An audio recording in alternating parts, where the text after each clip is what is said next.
सभी भक्तजनों को जय श्री कृष्ण। श्री सुखदेव जी कहते हैं, परीक्षित, उनमें से 4-4 बाण उनके 4-4 घोड़ों पर, एक एक उनके सारथियों पर और एक एक उनके महाधनुषधारी रथी वीरों पर छोड़ा। शाम के इस अद्भुत हस्त लाघव को देखकर विपक्षी वीर भी मुक्त कंठ से उनकी प्रशंसा करने लगे। इसके बाद उन 6 वीरों ने एक साथ मिलकर शाम को रथहीन कर दिया।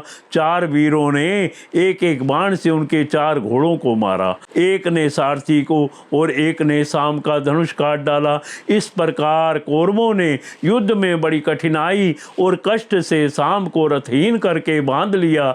इसके बाद वे उन्हें तथा अपनी कन्या लक्ष्मणा को लेकर जय मनाते हुए हस्तिनापुर लौट आए। परीक्षित, नारद जी से यह समाचार सुनकर यदुवंशियों को बड़ा क्रोध आया। वे महाराज उग्रसेन की आज्ञा से कौरवों पर चढ़ाई करने की तैयारी करने लगे। बलराम जी कलह प्रधान कलयुग के सारे पाप ताप को मिटाने वाले हैं। उन्होंने कुरुवंशियों और यदुवंशियों के लड़ाई झगड़े को ठीक ना समझा। यद्यपि यदुवंशी अपनी तैयारी पूरी कर चुके थे, फिर भी उन्होंने उन्हें शांत कर दिया और स्वयं सूर्य के समान तेजस्वी रथ पर सवार होकर हस्तिनापुर गए। उनके साथ कुछ ब्राह्मण और यदुवंश के बड़े बूढ़े भी गए। उनके बीच में बलराम जी की ऐसी शोभा हो रही थी मानो चंद्रमा ग्रहों से घिरे हुए हो।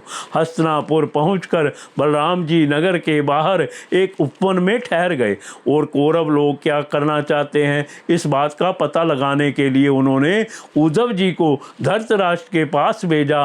उद्धव जी ने कौरवों की सभा में जाकर धृतराष्ट्र, भीष्म पितामह, द्रोणाचार्य, बालीक और दुर्योधन की विधि पूर्वक अभ्यर्थना वंदना की और निवेदन किया कि बलराम जी पधारे हैं। अपने परम हितैषी और प्रियतम बलराम जी का आगमन सुनकर कौरवों की प्रसन्नता की सीमा ना रही। वे उद्धव जी का विधि पूर्वक सत्कार करके अपने हाथों में मांगलिक सामग्री लेकर बलराम जी की अगवानी करने चले। फिर अपनी अपनी अवस्था और संबंध के अनुसार सब लोग बलराम जी से मिले तथा उनके सत्कार के लिए उन्हें गौ अर्पण की एवं अर्घ्य प्रदान किया। उनमें जो लोग भगवान बलराम जी का प्रभाव जानते थे उन्होंने सिर झुकाकर उन्हें प्रणाम किया। तदंतर उन लोगों ने परस्पर एक दूसरे का कुशल मंगल पूछा और यह सुनकर कि सब भाई बंधु सकुशल हैं, बलराम जी ने बड़ी धीरता और गंभीरता के साथ यह बात कही। सर्वसमर्थ राजाधिराज महाराज उग्रसेन ने तुम लोगों को एक आज्ञा दी है, उसे तुम लोग एकाग्रता और सावधानी के साथ सुनो और अविलंब उसका पालन करो।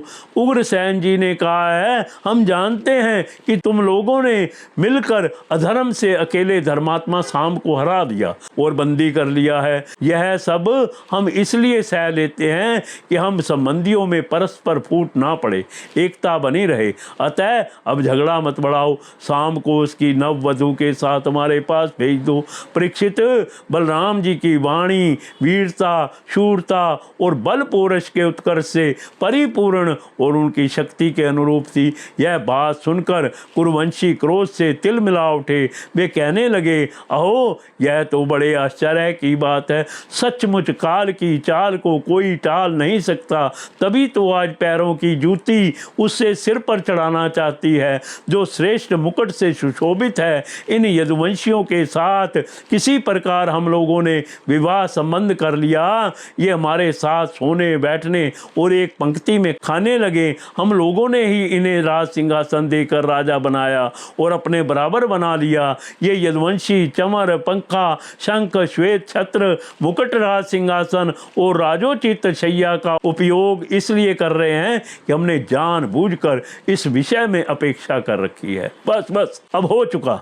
यदुवंशियों के पास अब राज चिन्ह रहने की आवश्यकता नहीं, उन्हें उनसे छीन लेना चाहिए। जैसे सांप को दूध पिलाने वाले के लिए ही घातक है, वैसे ही हमारे दिए हुए राज चिन्हों को लेकर ये यदुवंशी हमसे ही विपरीत हो रहे हैं। देखो तो भला, हमारे ही कृपा प्रसाद से तो इनकी बढ़ती हुई और अब ये निर्लज होकर हम ही पर हुक्म चलाने चले हैं। शोक है। जैसे सिंह का ग्रास कभी भेड़ा नहीं छीन सकता, वैसे ही यदि भीष्म, द्रोण, अर्जुन आदि कौरव वीर जानबूझकर ना छोड़ दें, ना दे दें, तो स्वयं देवराज इंद्र भी किसी वस्तु का उपभोग कैसे कर सकते हैं।